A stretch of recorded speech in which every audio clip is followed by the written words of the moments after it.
Hey everybody, welcome back to Experience Points, a less formal, more laid-back sort of video series where I talk about games that I've been playing through a little bit of, but have not yet finished.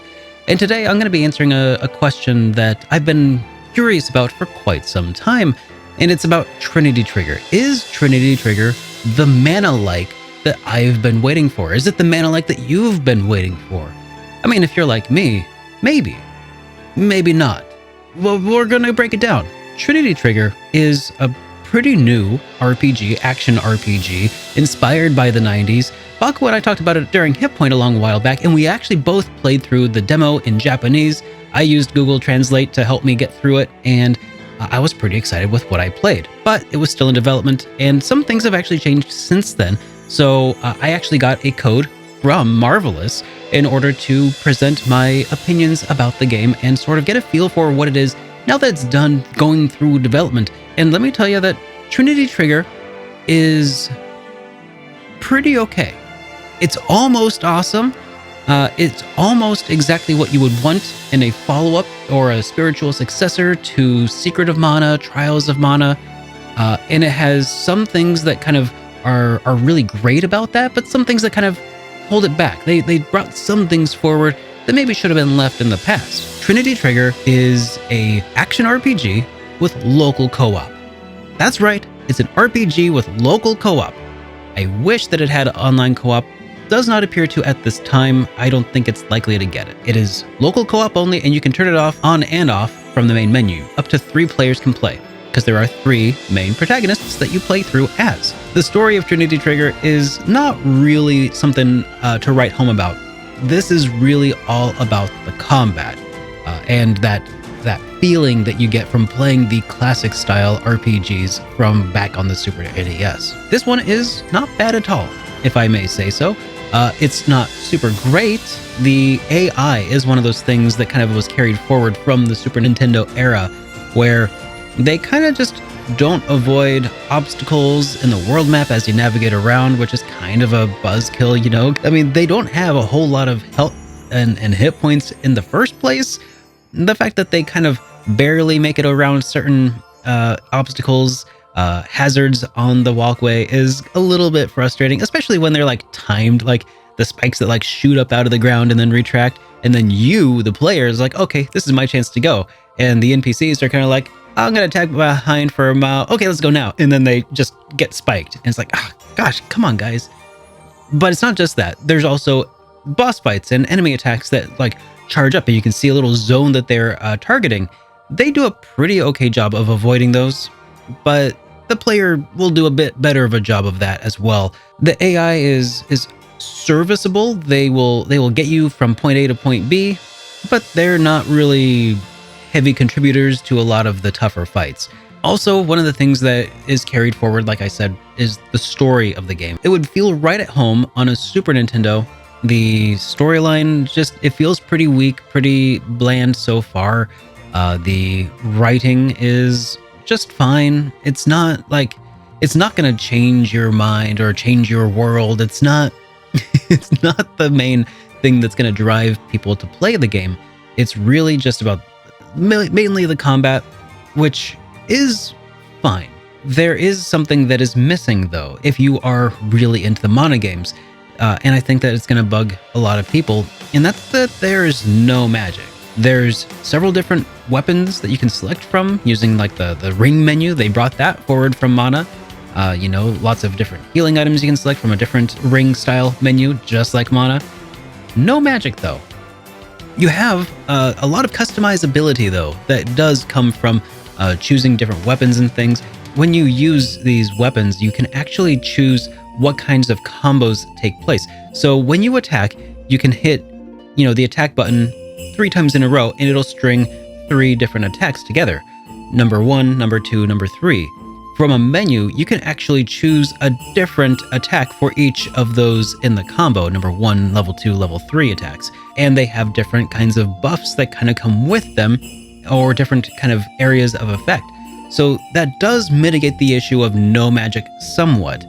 But there's no healing magic, which means if you've got to do some healing, you got to make your way to the shop. You can't just get the free, HP restorative healing or anything like that, which is that's all right, because I normally just attack in Secret of Mana with weapons anyway, and then save all of the mana for the boss rush at the end, and I just, magic, magic, magic, magic. So you can't really abuse the magic system in Trinity Trigger because it doesn't exist. And also all of your items, your inventory is somewhat limited. Feels pretty much like a Super Nintendo RPG. Even if you have thousands and thousands of gold pieces or whatever the currency is in this game, you cannot just have 99 of everything and be golden. You definitely have to be mindful, and maybe that's better balanced in actuality. But I find myself dying anyway quite a lot. There's a lot of customizability that goes into this game though, including different pieces of equipment that you can equip onto yourself that give you different perks, and items that you can attach to your weapons that give them different perks, like being able to restore X amount of HP on a critical hit, for instance, or being able to recover more stamina from a critical hit. Things like that. But it feels like a lot of those little bonuses are so, at this point in the game that I've played through, I'm about 10 hours in, feel very minimal, to the point where I don't think that they actually impact the overall feel of the game. I mean, granted, these are some pretty low-level effects that I'm equipping at this point, but it's like on a critical hit, you can, recover 5 to 10 HP, which sounds totally fine. Sounds reasonable, until you realize that even at the beginning of the game, a single hit is like 300 hit points. So it really just feels like a drop in the ocean as far as, what these effects are actually doing. You can do some crafting of special things that you can equip. It doesn't feel like I am currently able to craft anything better than what I've just found out there in the wild, though. So it feels like the crafting system doesn't, at least in the early to mid game, because it's not exactly a super long game, maybe 40 to 60 hours if I had to guess at this point. It just doesn't feel like it's worth it to invest in that at this time. And it feels like there's nothing for me to spend all of my money onto. Now, getting back to some of that customizability options that's kind of nice is, not in addition to having each of those 3 moves that you can assign to your combos, you can level up those attacks as well. And they increase the damage output of those attacks and have other effects, I suppose. Kind of hard to tell, because you can level them up, and it looks like there's some boons that come from that, plus 5 to attack, plus 10 to attack there.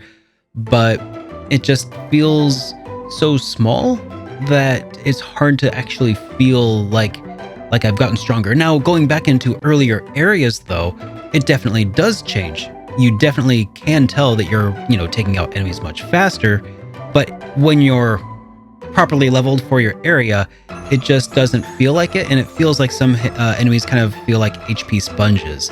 It doesn't really add much to the challenge.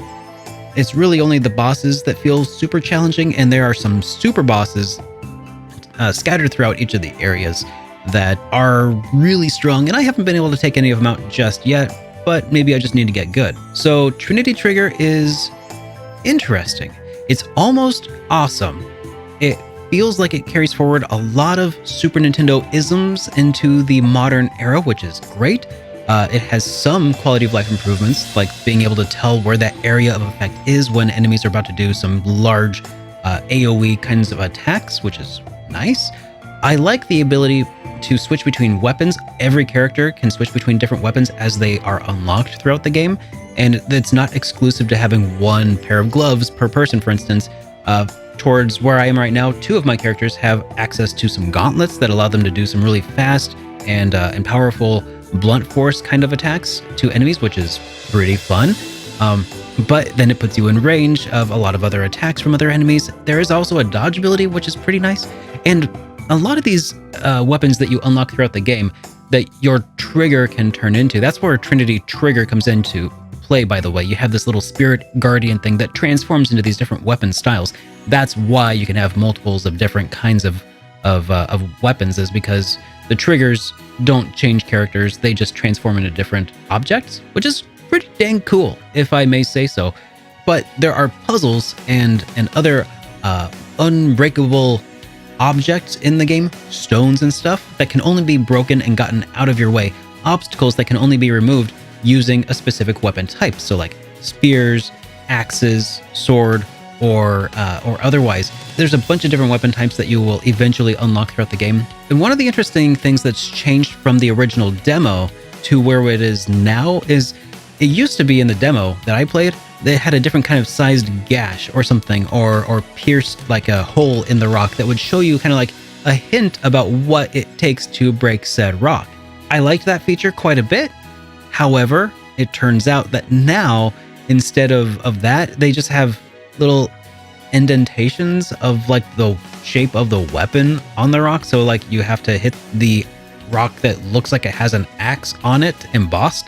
You have to hit that with the axe, which I don't really care so much for that. It kind of breaks some of that immersion. I kind of like the idea of there being like a giant gash for an axe or a small thin gash for a sword versus like a little like big cracked area because you have to punch it with the gauntlets, or there was a little hole where you had to poke it with a spear or an arrow. Sure, there was some guesswork, but I appreciated that was sort of a hint about some of the ideas of the things that you had to go get in order to progress forward. I liked that a bit, but what they've done here, it just feels weird saying like, oh, here's a rock with an axe on it. I guess I gotta swing an axe at it. The game also has a bit of a quest-based system, a side quest-based system, where once you've unlocked a certain weapon in the area, you can talk to NPCs and get some side quests, and they'll send you off to different areas to kill a monster or save some person from being ambushed or something like that. It's just a nice little extra thing. You don't have to do it. You get money for it, but money at this point in the game feels kind of useless. So, I mean, just do it if you feel like doing it, but it's there for people who just want to get a little bit extra out of the game, even if it doesn't really take a whole lot of extra time to do a couple fetch quests here or there. I guess from a visual perspective, it is very much a budget-oriented title, kind of like the games made by Tokyo RPG Factory. Not a bad thing, not, a huge draw. And musically, it is fine. I'm right. At this point in the game, some of them sound really awesome. Some of the tracks sound really great. I don't have any earworms in my head at this point, and I'm about 10 hours in. The story hasn't really grabbed me, but the combat is pretty fun. It feels like it should be a $40 game at this point to my preferences. If you want to get it sooner than that, great, but I would probably encourage people to maybe wait maybe a little bit for a little bit of a discount. It does look like the game is getting a physical release, which is pretty cool, but I part of me wants to get the physical release. Part of me really wants to wait until it's $40, because it probably will go on sale at some point, but also kind of want the day one edition. I don't know. Something about this game feels like it's greater than the sum of its parts. Something about it feels kind of nostalgic to me, and it almost delivers exactly what I would want in a follow-up to the Mana series. And man, if only there was a little bit of magic, I think. If only the story just grabbed me a little bit better. The voice acting in the game has an English option for those who want it. I feel like the text scroll is a little bit slow, which is a little bit annoying because I just want him to get through it. I just want him to hurry up a little bit. I don't know why. I feel like they take a long time to say not very much. But I mean, that's also part of the charm of a lot of the RPGs of the Super Nintendo. Secret of Mana did not have a killer story. It had a fine story. It got you from point A to point B, but the focus was the combat, and the fact that you could do, 3-player local co-op was pretty dang sweet. And in a world where local co-op is kind of a hard thing to come by, especially for RPGs, this is pretty awesome, honestly.